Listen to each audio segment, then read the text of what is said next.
it's a job. It's a Yeah, job. yeah, So yeah.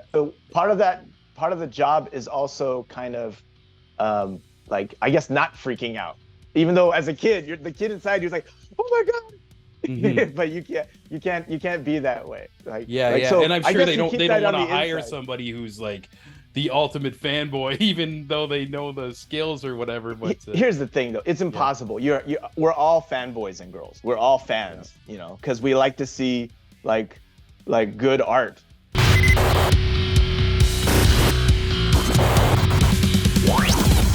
Today on the show, we are joined with filmmaker and VFX master Kenneth Lui. Kenneth has done visual effects for some of the biggest titles in history, many notable ones from Marvel Studios that include everything from Doctor Strange, Civil War, Ant-Man, Guardians of the Galaxy, etc., etc. And around all that, Kenneth makes films of his own. And it may be something unexpected from a resume like that. His latest title, Artist in Agony, which comes out on digital platforms on July 21st, is an absolute hilarious and wild mockumentary that follows a bunch of assassins that are kind of tied up in the same situation. And I just loved it so much. It reminded me of a Trailer Park Boys or a Spinal Tap type of experience, while also ruthlessly poking fun at celebrity culture. And I totally recommend checking this out. And in this talk, it was so fun to talk to Kenneth about a variety of different styles of filmmaking. Obviously, from him working on the biggest films imaginable to funding your own projects and working with what you got. And at the end of this talk, Kenneth leaves us with some inspiring words that is just absolute gold for anybody out there trying to make their dreams come to life. But with that all being said, we're going to jump right into this. We pick up our talk in the middle of some candid conversation prior to the interview, where we were just casually talking about our internal self-doubt and sometimes doubt from other people and almost that built-up FU energy you have inside to prove everybody wrong. So here we go. One of my favorite things that, well, a couple things what you just said. Like one, I'm reminded of James Cameron. He also had like a dad that wanted him to get into engineering, which Mhm. totally rings true to me because that's the same story I had. And then that his dad was sharpening his knives in case he failed, so he had that kind of drive. And I'm like, wow, that makes a lot of sense. Yeah. The other thing that also came to mind was something that Guillermo said too. He's like, you can't. It's weird. You have to. I'm paraphrasing, but you have to be two things. You have to be tough as nails, but you also have to be soft and open, like a membrane to ideas and stuff like that. And that no filmmaker is a weak person. It's impossible Mm. to do film and be a weak person. So anytime you see someone doing film, that person has to do two things. They have to be tough as nails, but then they also have to be, as an artist, I guess, creative. They have to be open and uh, uh, and it's totally true. It's like I kind of, for me, like the joke is that when you're at least at this level, when you're writing and directing, it's like what do you do? It's like I do everything and I do nothing at the same time. It's like Yeah. I don't, like, you know what I mean? I don't act it. I don't shoot it, although I do shoot it Yeah. in my case a lot. But you know what I mean? It makes sense. Like I do everything, but then I don't do anything really. I just make sure it's going right, which is Hmm. funny. Your first question was what? So yeah, what's your first Yeah. question? Yeah. Just like kind of just seeing your whole resume of like your history of effects work too and everything, if all that laid out, and then watching your film, it turned into like something I didn't expect. It was just a total awesome art piece and almost the opposite of a Marvel or a DC film in a way too. And I just want to know, was this just some type of escape from like a lot of your work, or where did the inspiration come from for this movie? Well, okay. I just got sick of not shooting, if that makes any sense. Okay, yeah. And so when you're just sick of, because I was doing a lot of writing, so I'm Mhm. writing a lot. And when you write, especially in the spec world, you can just let your imagination go wild. Like, the army takes the fort, like kind of thing. Like, oh, I can write. And then after a few good meetings and what have you, I just kind of got tired of the stagnation of just writing and taking meetings, and I just wanted to shoot and look for the shorthand, kind of like a painter.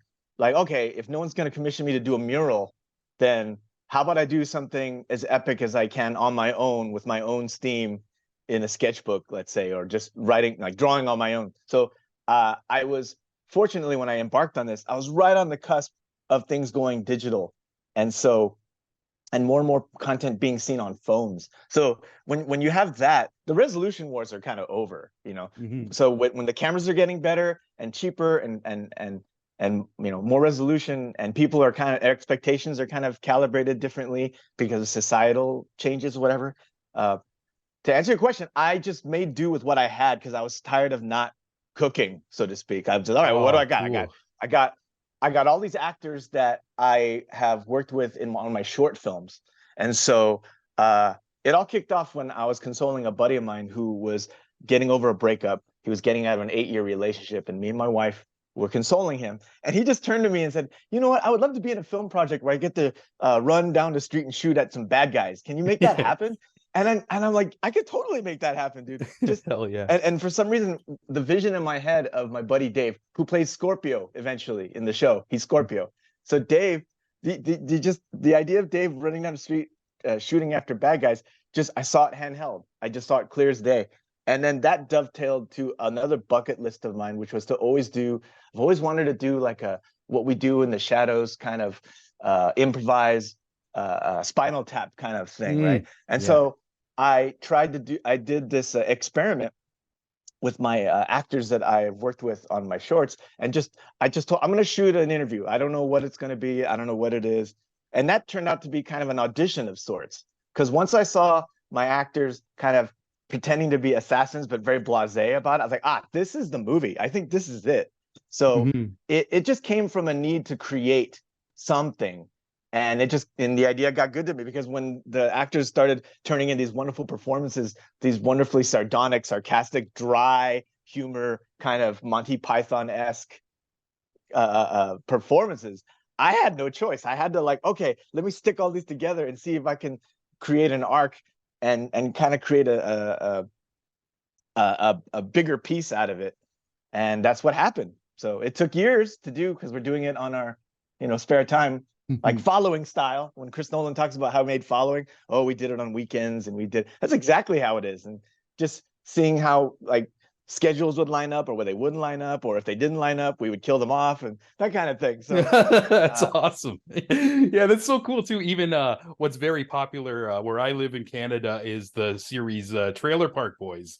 And it kind of uh-huh. reminded me like the style of like the documentary team following them around, like a Trailer Park Boys, but with people murdering each other and assassins, and what still has that extreme like sense of humor. And just I felt like that's what really shined to me. Like I I'm even really wrote down, yeah. Yeah, I'm excited because, like, when I like that when people have zero expectations.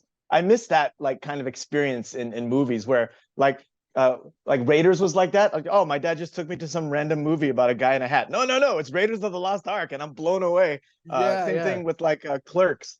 I Mhm. just rent it, you pop it in, and you're like, oh wow, it's like this whole, it's a whole buffet that they created for you. So Definitely. Yeah, even in the intro, I wrote down like a little like thing the narrator said because it hooked me immediately. I think it's like 1 minute in the film, but it's like since the dawn of mankind, there's been annoying people and the urge to kill those people. And like right away, I'm like, yeah, this is a Sean type of movie. I'm like, let's go, let's see. And love I it. had no, again, it was like I had no expectation, didn't know where it was going, but that was like such like a funny hook. And I also love how like that narration was kind of like somebody you'd see on like the E channel or something talking about like a Hollywood story, but he's just explaining all these like people who normalize murder. Absolutely. Yeah. It's funny. I definitely wanted to poke fun at documentaries itself. So I Yeah. thought a jokey narration voice would be a good way to do that. For a while, I was playing with a Werner Herzog kind of idea. And then Lucian Mercy, like I was doing it Yeah. myself just as a filler, just to see, and then the assassins went with the killers. And I did my own version of it just to see if it was and then funny enough, I ran into a buddy of mine who was British. I'm like, oh, I'll go that way. Angel Mercy, and then go up and down, and then go down Yeah. like this. It's just And so I just thought that pretentious was and funny. like yeah, it's That so was the good. joke. I'm so glad to hear you say that because that's just that that was the joke. I wanted people from the start, like, you got to let people know that you're joking. This is, so that's why the first title card is just kind of like, relax. This is a joke, Yeah. Yeah, and it had to be fun, just kind of almost creating this world of like people who they're just all quirky, but also like murder is just a regular thing in life. It's just like if you don't like somebody, they're just like immediately pulling out a gun. Okay, bye, boom. Well, Type of world. that to me was kind of the joke too, is that Yeah. the fantasy, but then also like the fantasy of, yeah, oh, having this kind of power, this lethal power, but also demonstrating that whenever I show a normal person in this world, they're just freaked out because that's what the norm that's how you should be, Mm-hmm. So it's kind of a funny thing when I lure you into this world and then every now and then remind you, like, no, they're monsters. Yeah. They're messed up people. Yeah, and totally interesting too, because like it's like the murderers kind of become the celebrities of this world. And also I find like every time I watch like a true crime documentary too, there's a part of truth to that too, where like some crazy like killer will be like locked up in jail and be start getting fan mail and like followers and like people like wanting to date them. It's just like it's crazy. It's like Yeah, there's that a was bit one of of the reality to that. absolutely. That's one of the reasons why I love this container in this universe, because I could poke fun at anything I wanted. I could poke fun at, including fandom. I wanted to poke fun at how people want to be down with a tribe so bad. So that to me was funny too, or at least just to satirize and kind of poke fun at. I thought it'd be fun.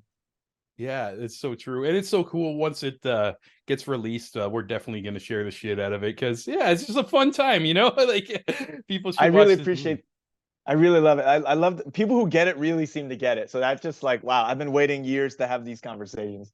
Yeah, I was just watching it. It's something fun to just shut off your brain and smile and like have it like just let it take you on the ride and everything too. And I kind of like want to talk to you a little bit about your career working with like the Marvels and the DC, if you don't mind. But just I know like a I lot of like creators like listen to these segments too, and that's kind of some people's dream jobs for people who like are learning how to work with effects and stuff. And sure. I kind of want to know like what's a day like, say like just working with Marvel. Like do you go in and there's like, here's Doctor Strange, we need a portal and we need all this fucking crazy shit That's around so him? funny. Like does it is that like your work experience going in there, or is it like a little different thing? Well, it is what, and it isn't. And I hate to like, what's the word? I guess just disappoint. I Yeah, hate yeah. yeah, because it's not. I mean, it is a little bit of that, but when you're professional, first Mm-hmm. off, as a fan, you can't really freak out about all the things that you're Yeah. seeing. You just gotta play it cool. So that's Mm-hmm. one. But really, you're just it's such an honor when you look at the property and you're looking at IPs that you've always wanted to see come to life. Like, there is a reverence that happens, apart from the professionalism. Obviously, whatever you put in front of me, I'm gonna do my best as an artist and as professional.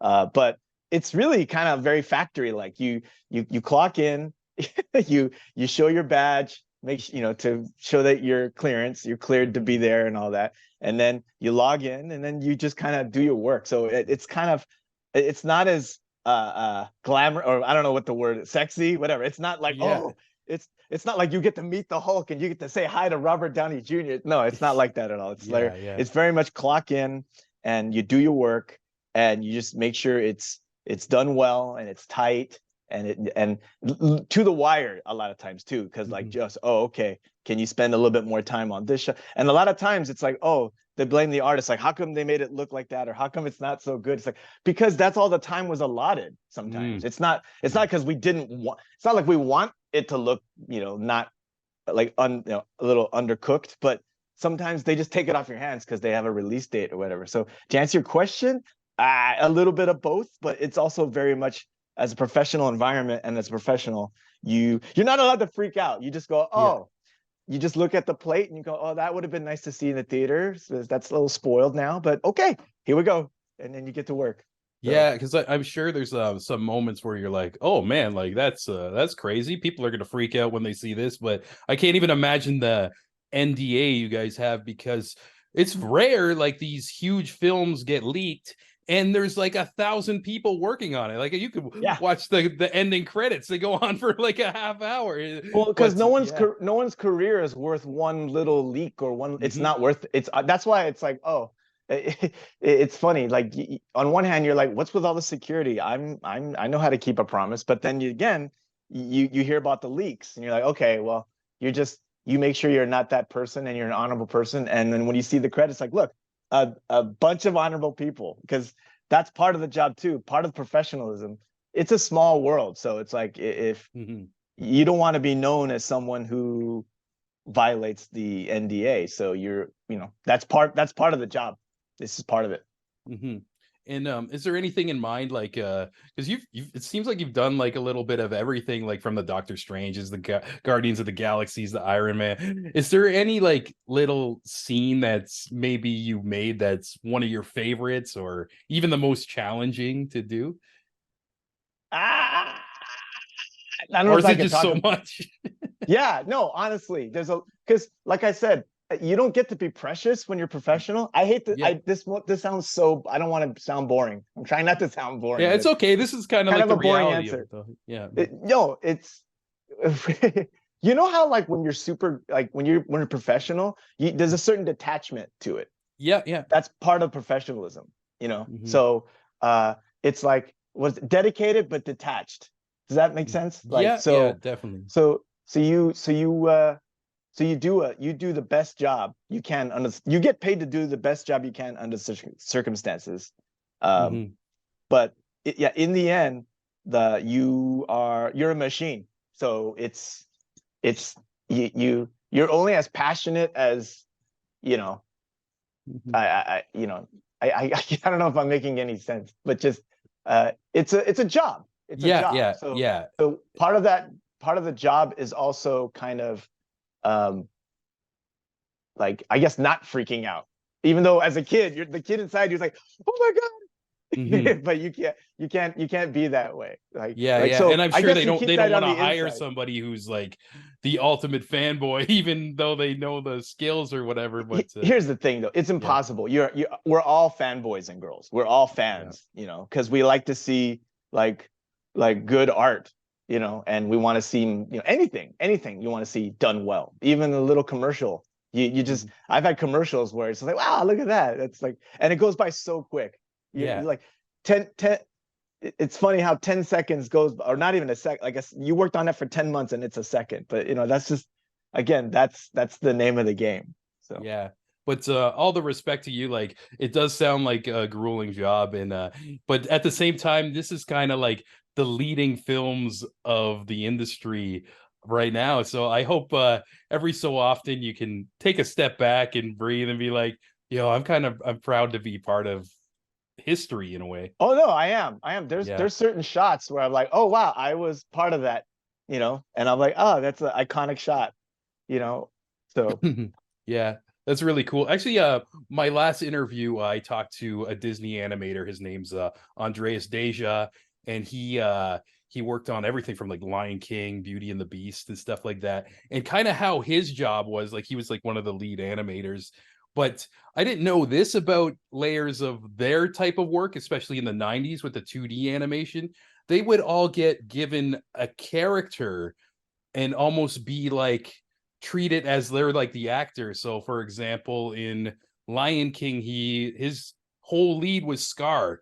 He'd do everything, just draw Scar, and then somebody else will fill in like Mufasa on the cliff, and it's just they all got the same style. Is that kind of like a little thing that goes on with Marvel as well? Are they like, okay, Kenneth, you're gonna be the Spider-Man and just work on no, Spider-Man, or not is it not. I random? mean, not quite. I Yeah. feel like at least for us, it's very much all hands on deck. So Okay. it's not Yeah. so much that you're assigned a character. It's just like who does what the best, and who Right. can do it now. So it's Quick. like, Yeah. oh, so and so is better at compositing. So and so is better at lighting. So and so is better at roto. So and so is better at 3D. So it's just Hmm. it all depends. It's kind of funny. It's basically like a whole team of people working on a car, up until the last second, and then just, okay, what's looser, and so everyone kind of goes on that part of the car, and then work on that part of the car. Oh, and then we get notes, and then we're, oh, okay, so what part of the car? So it's a team effort. There's no, oh, I only work on. It's no, Yeah, oh, yeah. he's Captain America, and he. Yeah, It's yeah. not like It's that. not It's like not like it's that. just random who all hands like pretty much. Yeah. Well, That's because it's so there's so much you can do, like as opposed to say like in 2D animation, as you mentioned, it's very much like planned, and once it's there, it's kind of there. mhm. Whereas like in VFX, you can change up. There's a lot of toggles. Like you can change up a lot. You can make it smokier or bloodier or darker, or there's so much latitude that you can pretty. Yeah. If there's enough time and equity, then manpower, so to speak, then you can pretty much make anything happen. But so Yeah. that's Super interesting to me too, because it sounds like there's a lot of parallels also to the video game industry, almost to go back to what you said, where the time base, and sometimes it's just like they want to continue working on it, but there's this hard deadline by whoever made the marketing or whatever, and it's like, okay, I got to step away. And even talking to some songwriters too, they say there's the song's never done. You just got to walk away because you can always just keep tweaking and oh everything. yeah, and I see Yeah, stuff too that's already up on the screen. I'm like, if only we could have made made yeah, some changes here or there like that. But again, no, maybe the regular person won't even see what we're yeah. seeing. So that, which is also the irony too, is like you kind of not supposed to be seen. Mhm. You're not supposed to think it's an effect. You're supposed to think it's real. So that's the other kind of, I remember way back I showed my mom something, and she's like, "Oh, when am I going to see it?" Like, you saw it. It was there. Oh, I just thought it was real. Like, okay, well, that's the point. So, Oh, amazing, amazing. But yeah, that's so cool. And also like just like in your personal life, like even hearing about artists in agony, like you kind of doing this around your work and putting this together. I feel like that's just so amazing. And even like the souls of like a creative person, I feel like it's important to find that and just chip away at stuff like that. But do you have any other films in mind, like a personal like projects or anything like that?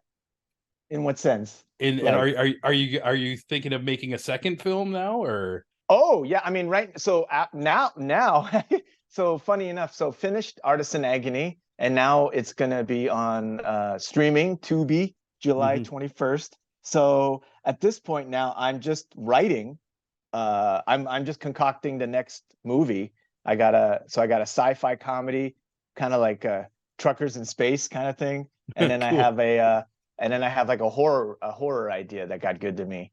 Um, amazing. so yeah, so I'm writing right now. So funny, like, because so I started writing and I started shooting Agony because I was sick of just not shooting, and then now I'm writing again. So I came full circle.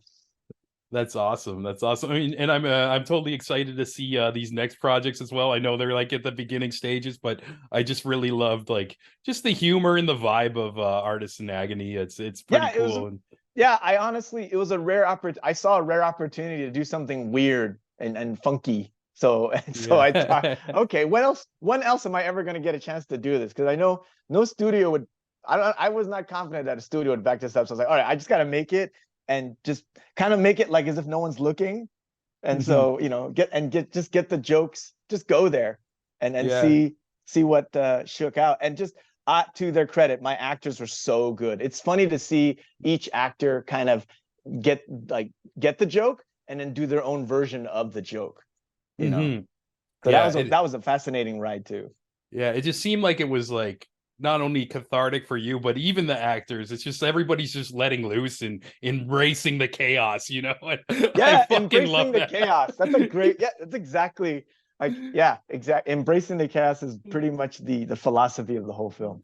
That's so cool. Embrace the And chaos. yeah, I noticed we're going a bit over time than I was told with you. I really appreciate you spending the time with me. But just for like a final question, a lot of different creatives and even aspiring filmmakers, they listen to these segments that I Okay. do. And I'm just wondering if you got any like general advice for somebody pursuing their dream in the film industry.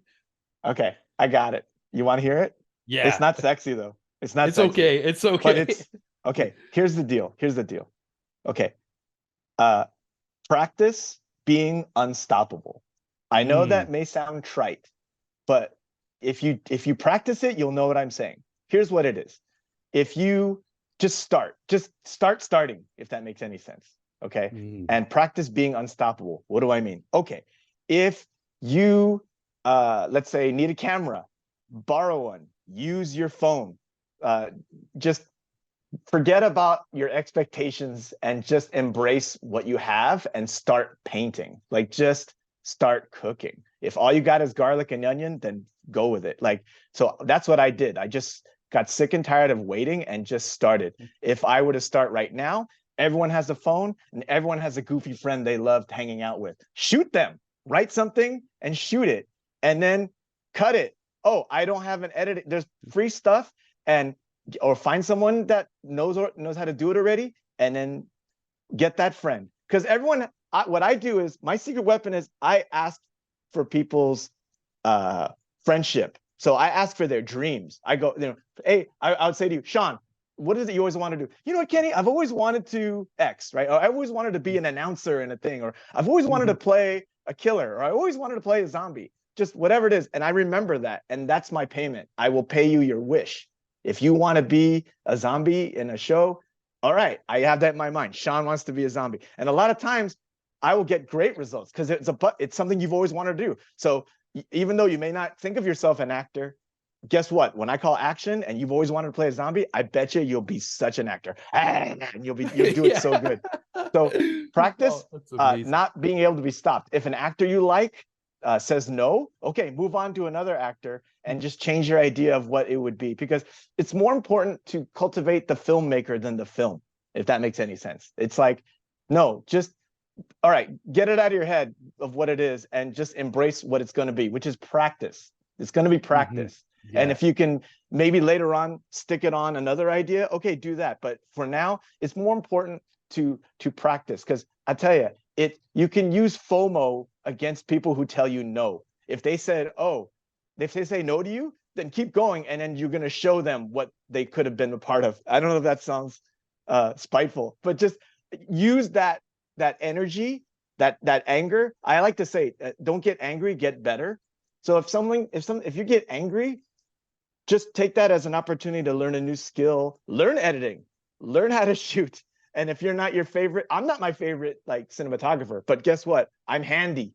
So if I want to shoot something, I know at least, okay, that looks ugly, that looks ugly, that looks ugly, that looks ugly. I move the camera or I move the actor until it looks, okay, that doesn't look so ugly. Action. So you just that's my advice. I don't mean, again, easy for you to say, but if you really kind of practice and just kind of forget about your vanity and just give yourself kindness and love and cultivate yourself and focus on the things that you do like and jettison the things that you're not doing the way you like, and just keep doing that.